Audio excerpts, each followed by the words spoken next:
Obviously, we always talk about how much drivers deserve the respect of the public and for what you provide to a service to the public. For example, for us hauling food, how important that is to our country and the service you provide. But in the same way, like as a transportation industry, the respect we owe to these construction workers. Yes. And what they provide to our industry. Making the roads wider, making them safer, making them better to drive on. And so part of that respect that as a transportation industry we owe these guys is to slow down.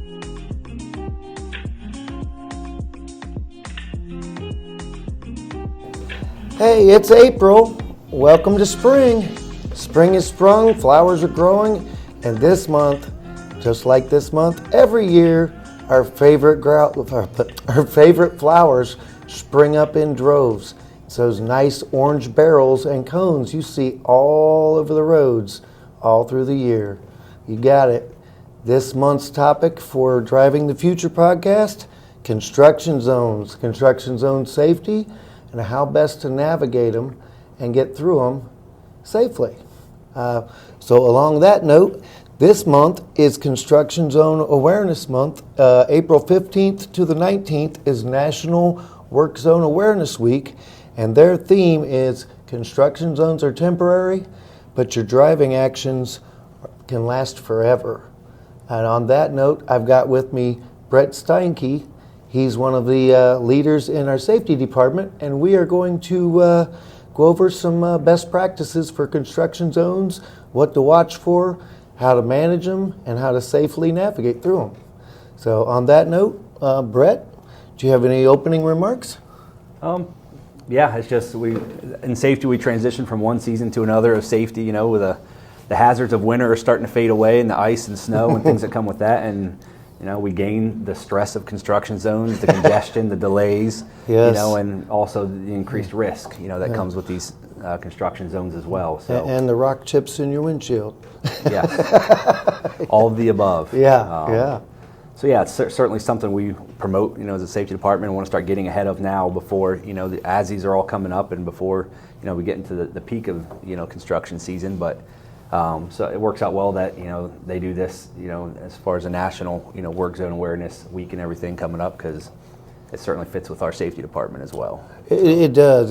And I've seen more and more now where some places are doing construction almost year round, but it just seems like come April, it just blossoms. I mean, you'll see miles and miles and miles of orange barrels, cones, blinking lights, construction zones. One day the road's there, the next day it's all under construction. Yeah. And it just seems like April's the month where it really kicks it off.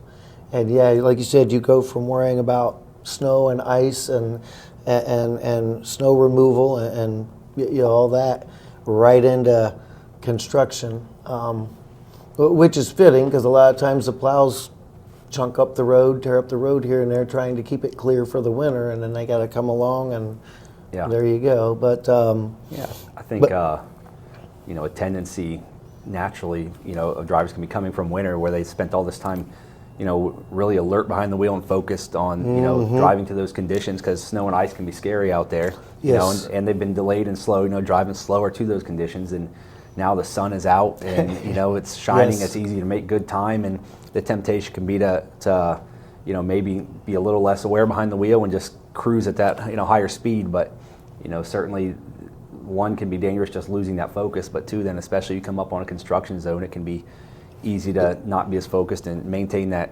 cruising speed. It's that man, I just want to set the cruise or put my foot to the floor and go because the sun's out, it's beautiful, there's no more snow. And then, it's a recipe for disaster if you come up on a nasty construction zone or back up because of a construction zone.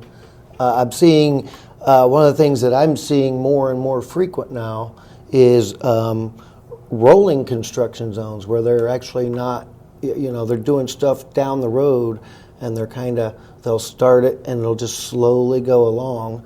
And so now, instead of seeing orange barrels and stuff lined up for miles and miles and miles and nobody working, you'll see them somewhere along the way working, and then somebody's coming behind them and picking up the barrels as they're moving forward. And so that's kind of, they seem to be doing in my opinion, they seem to be coming up with more and more ways to try to keep the traffic flowing better, to try to make it more driver friendly through the work zones.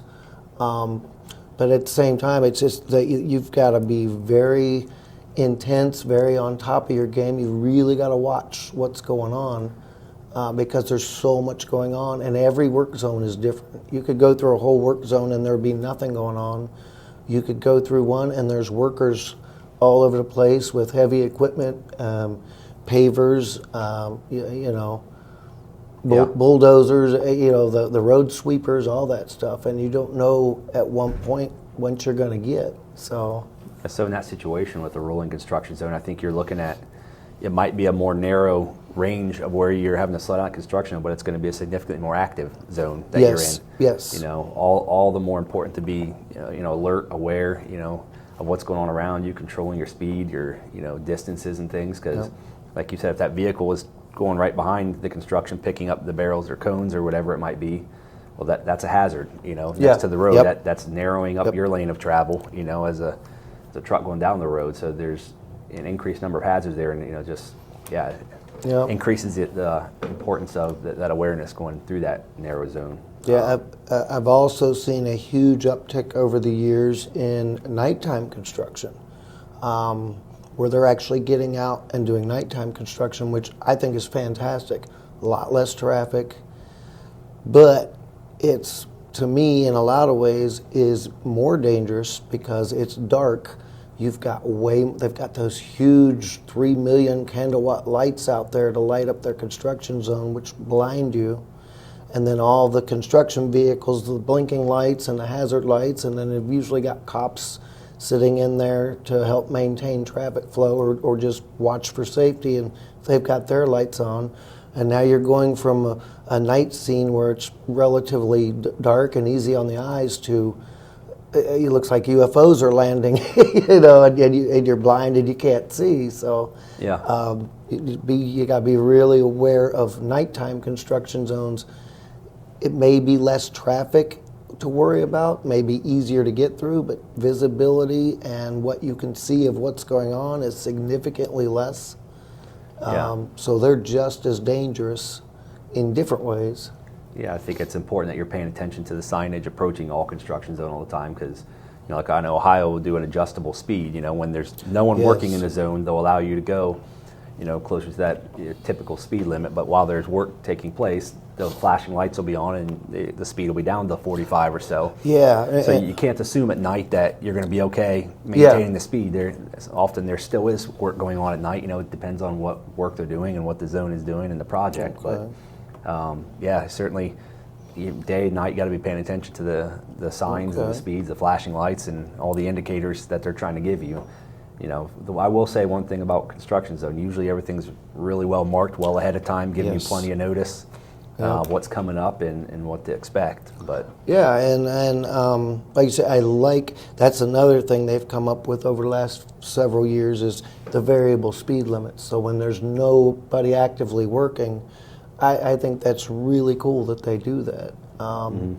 But when there are, and even if it says construction zone 55, if you're coming up on it, if it's really narrow, you're straddling like the emergency lane and riding over the zipper and the rumble strip, and it's tight, you don't have to go 55. The same thing like at night, if there's a lot of lights and a lot of glare and a lot of blinking lights and your visibility is significantly hindered, slow down as slow as you need to go to maintain safety and keep yourself focused. Just because it says 55 doesn't mean you have to go 55.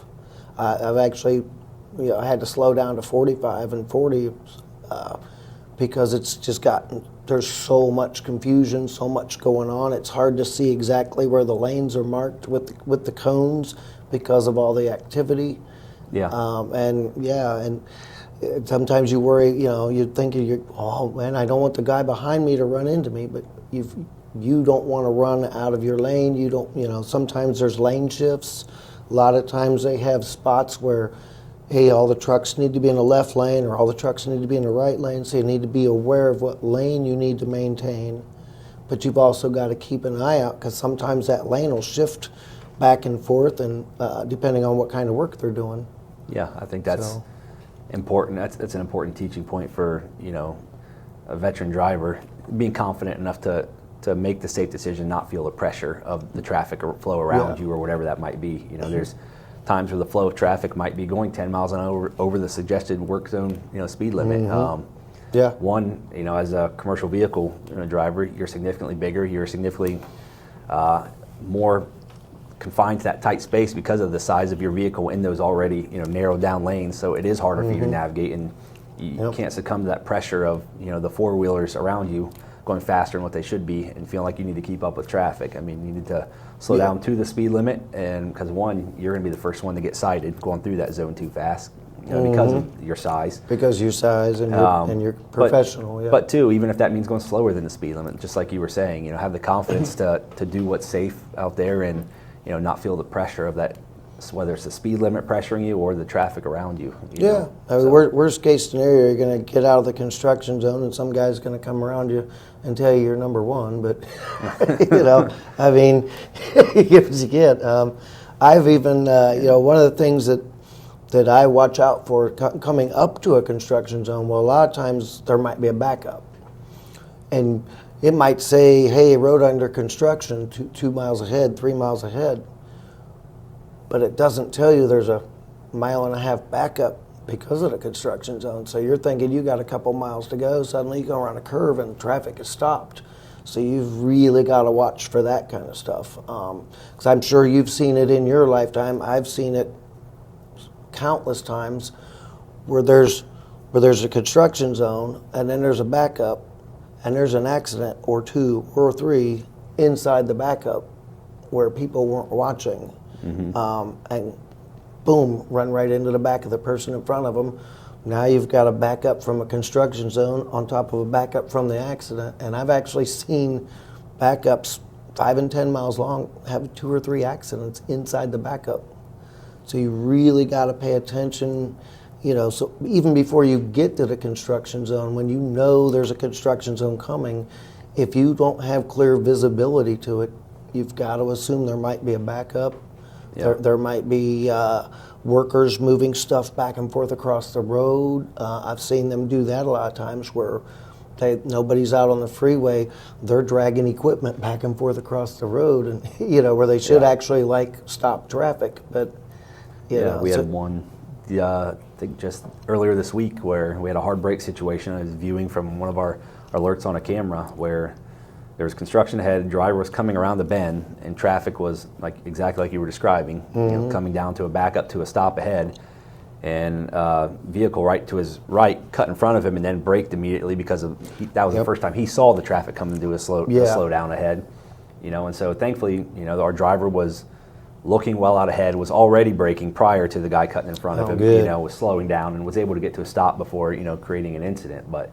It was certainly a hard brake situation, but had our driver not been looking out ahead, anticipating the possibility of that slowdown, the situation could have been much worse. But and you got a camera alert showing you that the driver did something right and was doing good, which is a good thing. Yeah, and we see that often when we're reviewing alerts. It's not always the driver did this wrong, but sometimes we see our drivers making really good alert decisions, avoiding incidents, that could have been caused by other drivers. The other thing that I look for a lot is erratic driving when you're coming up to a construction zone. I'm assuming you're coming up to a construction zone where you're going down to one lane, and you may get over into the lane, a mile back, half mile back, whenever you've got an opening. But you got to assume there's going to be people flying up that other lane and trying to squeeze in. And I've had, I can remember 2 times, just off the top of my head, and I'm sure it's happened way more than two times, but I'll be going along, here comes a construction zone, the lane's coming to a close, I'm in the lane to go through, the barrels are coming over, and I'll have a car come around me.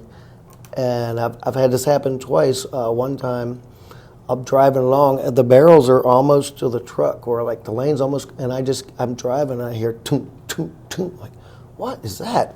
And I look up, there's a car halfway up my tandems, just slamming into the barrels. And instead of slowing down and getting behind me, he hits the gas and flies up to get over. He probably took out 15, 20 barrels. It was a little tiny mini Cooper car, and he was just blasting. And then, of course, I got a pickup truck in front of me, and then me. And so as soon as he gets my bumper, right over. Now he's going excessively fast. Now he's got to slam on the brakes to keep from hitting the pickup. So I'm already hitting the brakes and going, oh crap, oh crap, oh crap. We get maybe a quarter mile down the road and the construction zone's done. It was just a little tiny bridge construction zone. And this guy gets over, and it goes over a little. I can see the whole driver's side of his car from the front to the back just mangled, just destroyed. His mirror's gone. I'm like, and I'm just looking at it going, oh my gosh. I had another. All for that half mile. Yeah, it wasn't even a half a mile. Yeah. And he had plenty of room to get over behind me. When we went into the construction zone, he was probably two or three truck lengths behind me.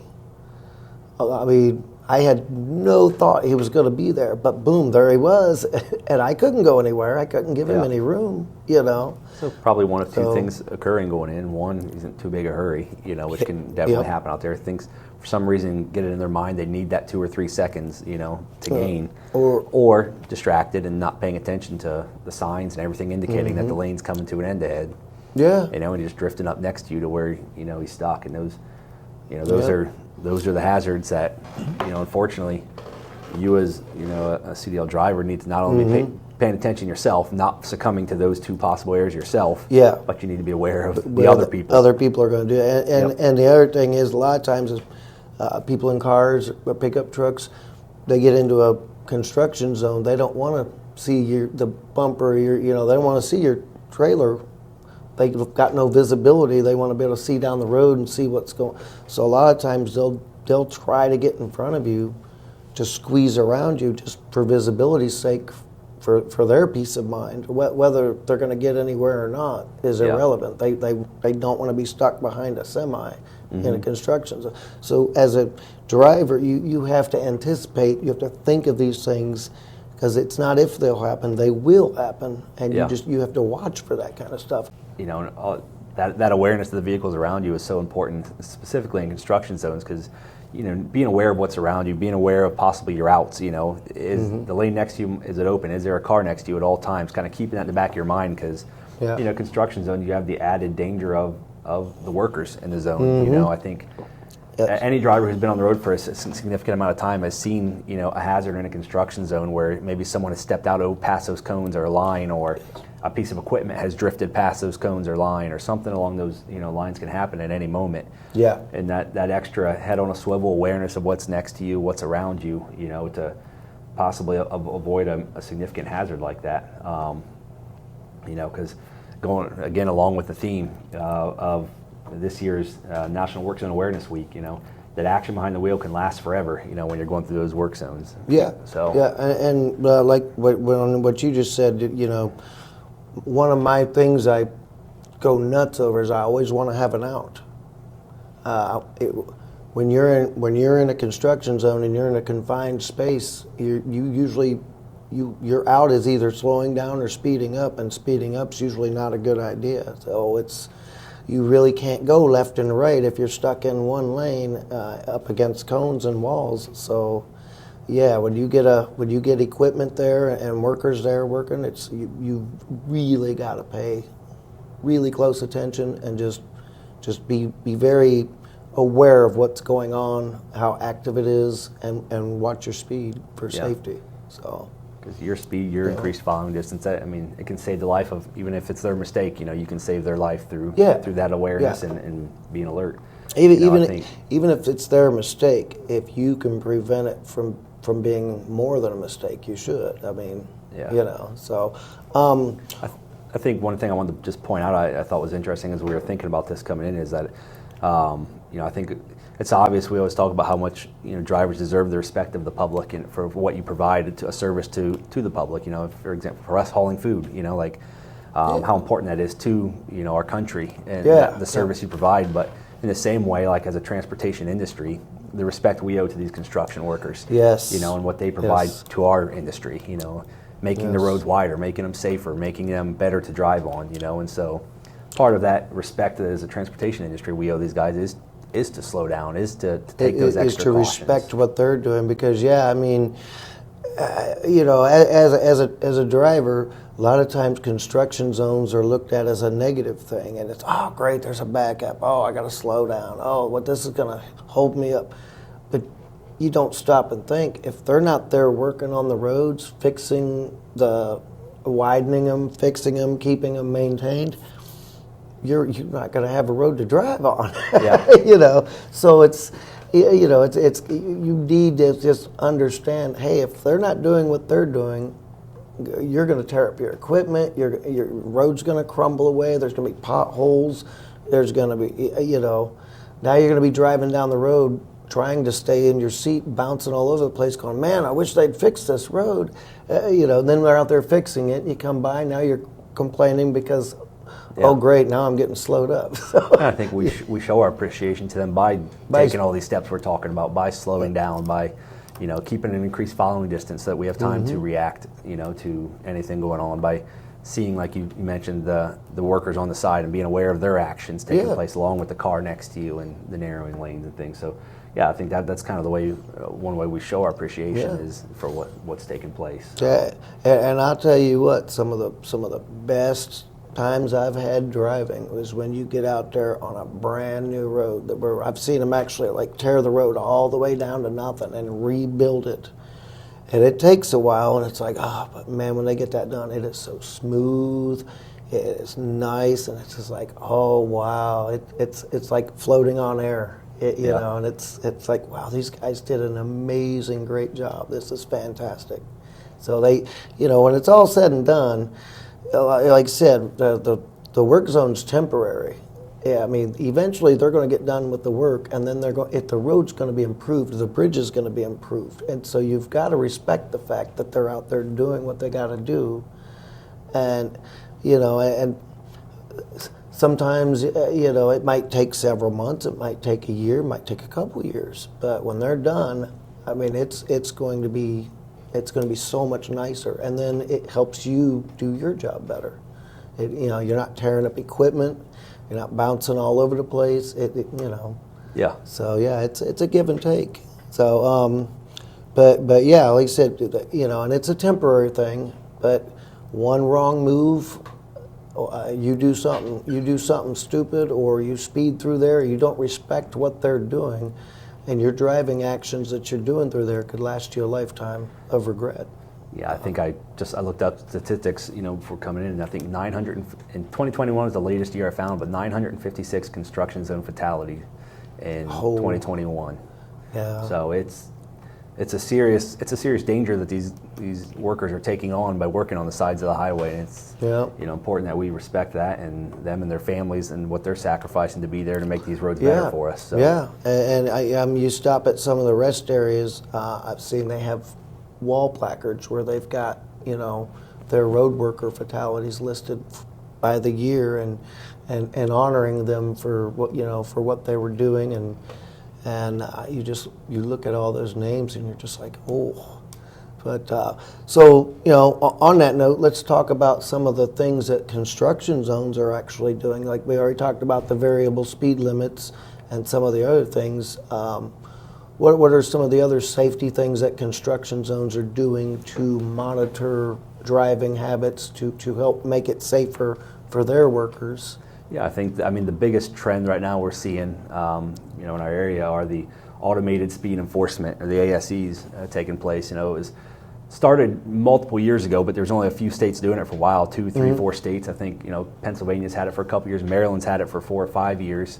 Okay. But also those are the cameras, that are basically taking pictures of cars, trucks going through the through the work zones and tracking speed, and most of them are set up if, so much over a speed limit, it's going to take a picture of your license plate and you going through the zone, and you're going to get a ticket in the mail, a fine, typically. Some states might do a ticket, some there might not be necessarily a citation ticket, but just a fine involved in it, depending on the regulations of the state. But, it's definitely a growing trend. I looked at the state of Maryland has been doing this, one of the states for the longer period of time here, but due to putting these, automated speed enforcement cameras up in the construction zones, they've seen an 80% reduction in speed violations, a 20% reduction in crashes, and they've cut fatalities in half. That's pretty impressive. Yeah. So when are they posting the fact that there's cameras being used? Yep. So when you're coming into the construction zone, you'll know, hey, this is cameraed. Yep. That's gotta, that's one of the regulations of any state that has that. It's one of the required regulations that it is well advertised or announced ahead of time. Okay. And so, but given those statistics that Maryland has seen, other states are seeing that and they're following suit quickly. I think there's 18 to 20 states that have it approved right now, 4 or 5 more with legislation pending to approve these to be used. So. I wouldn't be shocked if in the next 5 years we see it nationwide. 50 states with construction zones being policed by these cameras. And I think it's a good thing. I think it's a good idea because, like you said, those people are out there just like we're out there driving, trying to provide for our families and take care of our life. They're out there working, taking care of the roads, bridges, the infrastructure that we have to use to do our jobs. But they're not out there doing it because they're having fun. They're out there doing it to take care of their families and pay their bills, and it's what they do for a living as well.